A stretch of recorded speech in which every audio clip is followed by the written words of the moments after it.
terkait penerapan sanksi PSBB Kota Palembang yang dipertegas pada H+2 Idul Fitri 1440 Hijriah, pihak pemerintah Kota Palembang langsung melakukan peninjauan di sejumlah posko checkpoint PSBB Kota Palembang.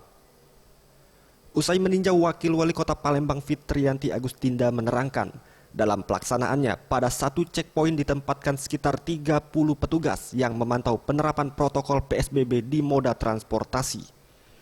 Dari peninjauan ini sendiri, pelaksanaan checkpoint yang dilakukan berjalan lancar, di mana sekitar 90% pengendara sudah menjalankan protokol PSBB. Satu checkpoint itu lebih kurang petugas yang ada di lapangan sekitar 30 orang. Dan setelah kita lihat mobil-mobil yang lewat, kita pantau, alhamdulillah semuanya hampir 95% warga masyarakat sudah mengikuti aturan yang sudah kita tetapkan, protokol kesehatan juga sudah dijalankan.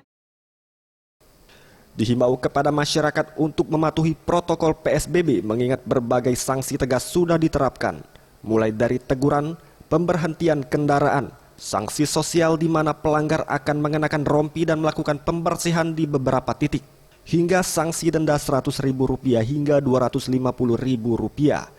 Tim Liputan Sriwijaya TV.